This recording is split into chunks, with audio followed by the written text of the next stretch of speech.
दोस्तों अगर mutual fund के थ्रू हमें किसी भी इंडियन इंडेक्स में इन्वेस्ट करना होता है तो हमारा सबसे ज्यादा फेवरेट है निफ्टी 50 इंडेक्स, और हम कोई भी म्यूचुअल फंड्स के थ्रू इस पर्टिकुलर निफ्टी 50 इंडेक्स में इन्वेस्ट कर सकते हैं। लेकिन दोस्तों हमारे इंडियन मार्केट में एक ऐसा भी इंडेक्स है जिसने निफ्टी 50 को कंसिस्टेंटली 1999 से बीट किया है, और इस इंडेक्स का नाम है निफ्टी 50 इक्वल वेट इंडेक्स। और इसी पर्टिकुलर इंडेक्स को कॉपी या तो कहीं रेप्लिकेट करने के लिए आदित्य बिरला एक नया फंड लेकर के आया है जिसका नाम है Aditya Birla Sun Life Nifty 50 equal weight index fund. दोस्तों अब आप सोच होंगे कि 21-22 साल के बाद में आखिर इस पर्टिकुलर इंडेक्स के ऊपर में सबका नजर क्यों गया है, और क्या आगे भी ये पर्टिकुलर इंडेक्स हमें अच्छा रिटर्न निकाल के देगा। तो आज हम इन सारे टॉपिक्स के ऊपर में काफी विस्तार पूर्वक बात करेंगे। नमस्कार दोस्तों, मेरा नाम है अभिषेक और आप देख रहे हैं इन्वेस्टिंग गुरुकुल चैनल, जहां पे आपको इन्वेस्टमेंट से रिलेटेड इंफॉर्मेशनल और एजुकेशनल वीडियोस मिलती हैं। तो चलिए दोस्तों हम लोग अपने पहले सेगमेंट में चलते हैं।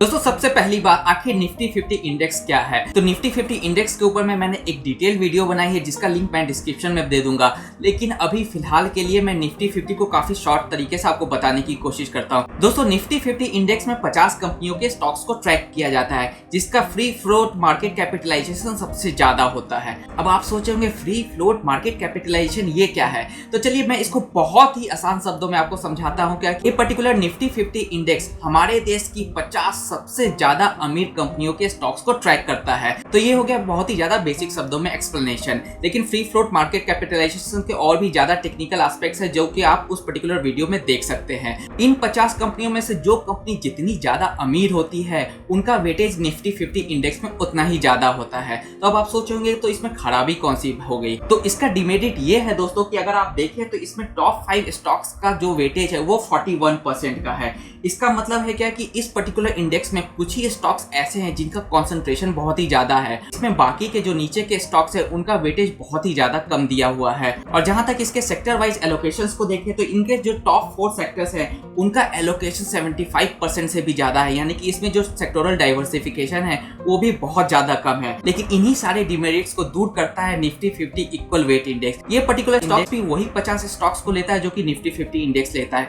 लेकिन फर्क बस इतना है क्या कि इस पर्टिकुलर इंडेक्स में फ्री फ्लोट मार्केट कैपिटलाइजेशन के बेसिस पे कोई भी वेटेज नहीं लिया जाता है, बल्कि 50 ही 50 कंपनियों को इक्वल वेटेज दिया जाता है अप्रॉक्स 2% का, यानी कि 50 इंटू 2 100%। जो भी 50 कंपनियां हैं सबको अपना परफॉर्मेंस दिखाने का पूरा चांस मिलता है इस पर्टिकुलर इंडेक्स में। जैसा कि आप देख सकते हैं क्या कि निफ्टी 50 इंडेक्स में टॉप 10 स्टॉक्स का वेटेज 60% है, वहीं पे निफ्टी 50 इक्वल वेट इंडेक्स में टॉप 10 स्टॉक्स का वेटेज सिर्फ और सिर्फ 23% है। और जहां तक हम लोग इसके सेक्टोरल डाइवर्सिफिकेशन को देखें तो आप यहाँ पे देख सकते हैं कि इसमें metal, pharma, gas, oil, cement, services के सेक्टर्स को भी अच्छा खासा वेटेज दिया गया है। इसका मतलब ये है क्या कि निफ्टी 50 इंडेक्स के कंपैरिजन में निफ्टी 50 इक्वल वेट इंडेक्स को अगर आप चूज करते हैं तो आपको सेक्टोरल डाइवर्सिफिकेशन भी अच्छा खासा मिलेगा। और जहां तक रिटर्न्स की बात है दोस्तों, तो आप यहाँ पे इस स्लाइड में देख सकते हैं कि निफ्टी 50 इक्वल वेट इंडेक्स ने हमेशा निफ्टी 50 इंडेक्स को आउट परफॉर्म किया है, और इसने हमेशा से निफ्टी 50 इंडेक्स को बहुत ही बड़े मार्जिन से बीट किया है।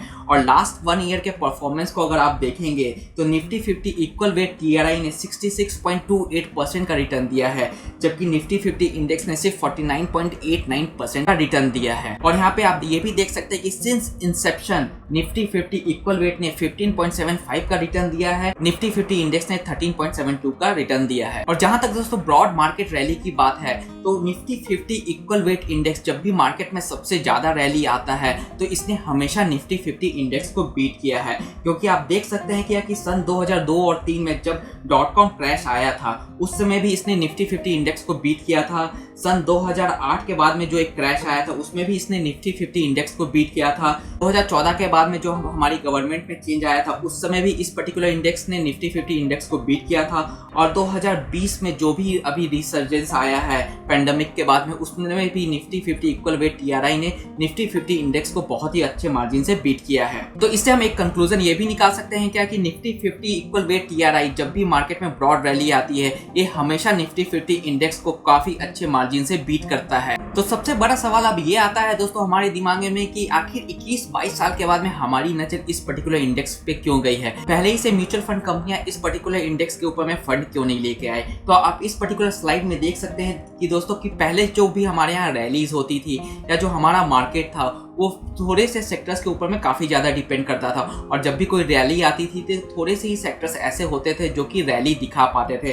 जैसा कि आप देख सकते हैं क्या कि 2018-19 में Nifty bank, Nifty financial services और निफ्टी आईटी में ही एक अच्छा खासा रैली आया था, और बाकी के जो भी सेक्टर्स थे उसमें कोई भी अच्छी खासी रैली नहीं देखने को मिली थी। लेकिन अब सिनारियो चेंज हो चुका है, जैसा कि हमारी गवर्नमेंट ने आत्मनिर्भर प्रोग्राम भी निकाल रखा है और बहुत ही कुछ हमारे यहाँ पे होममेड होने लगा है। तो अब हमारे देश में जो सेक्टर वाइज एक्सपोजर है वो काफ़ी ज़्यादा बढ़ते जा रहा है। और लास्ट ईयर के आप अगर रैली को देखेंगे तो इस पर्टिकुलर रैली में pharma, health care, metal, auto सब ने काफ़ी अच्छा पार्टिसिपेट किया है। इसलिए अब हम लोगों को अपना माइंडसेट कुछ पर्टिकुलर सेक्टर को छोड़ करके अपने दिमाग को बड़ा करना पड़ेगा और सारे के सारे सेक्टर्स के ऊपर में भी ध्यान देना पड़ेगा, क्योंकि अब हमारा देश सारे के सारे सेक्टर्स को लेकर के ही आगे बढ़ने वाला है। तो ये तो हो गई दोस्तों निफ्टी 50 इक्वल वेट इंडेक्स और निफ्टी 50 इंडेक्स के बीच का डिफरेंसेस और उनके रिटर्न्स का कंपैरिजन। तो चलिए अब चलते हैं Aditya Birla Sun Life Nifty 50 index fund की ओर और इसके बेसिक डिटेल्स के बारे में जानते हैं।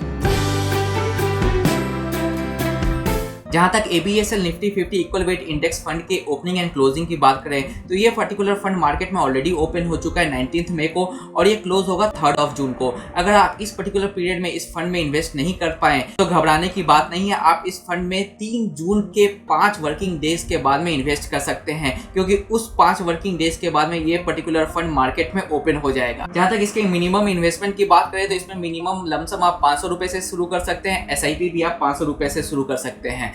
इसका एग्जिट लोड नील है, यानी कि आप इस पर्टिकुलर फंड में कभी भी इन्वेस्ट करें, कभी भी इस पर्टिकुलर फंड से बाहर आ जाए, कोई एग्जिट लोड नहीं लगेगा। जहां तक इसके एक्सपेंस रेशियो की बात करें तो इसका एक्सपेंस रेशियो इसके प्रोस्पेक्टस के अकॉर्डिंग सेबी के नियम के अधीन ही रहेगा। और जहां तक इसके टैक्सेशन की बात है तो इसमें आपको इक्विटी म्यूचुअल फंड का टैक्सेशन स्लैब लगेगा, यानी कि इस फंड से अगर आप 1 साल से पहले एग्जिट होते हैं तो आपको short term capital gain tax लगेगा, जो कि है 15% का आपके कैपिटल गेन के ऊपर में। और अगर आप इसमें 1 साल से बाद में एग्जिट करते हैं तो आपको इस पर लेना पड़ेगा long term capital gain tax, जो कि है 10% आपके कैपिटल गेन पे। लेकिन इसमें रिलैक्सेशन ये है क्या कि आपको टैक्स तभी देना पड़ेगा जब आपका कैपिटल गेन 1 लाख से ज्यादा का होगा। और दोस्तों जहां तक मेरी राय है तो मुझे ये फंड काफी ज्यादा अच्छा लग रहा है, लेकिन ऑलरेडी मेरे पास में एक लार्ज कैप फंड पड़ा हुआ है, इसलिए मैं अभी इसमें इन्वेस्ट करने की नहीं सोच रहा हूँ। लेकिन अगर आप किसी इंडेक्स फंड में इन्वेस्ट करना चाहते हैं तो आप इस पर्टिकुलर इंडेक्स फंड को भी अपने नजर में रख सकते हैं। आशा करता हूँ आज का इन्फॉर्मेशनल वीडियो आपको काफी ज्यादा पसंद आया होगा। इसी तरीके के एजुकेशनल और इन्फॉर्मेशनल वीडियोस के लिए हमारी टीम के साथ में जुड़े रहें। तब तक के लिए दोस्तों खुश रहें, स्वस्थ रहें एंड कीप इन्वेस्टिंग। जय हिंद।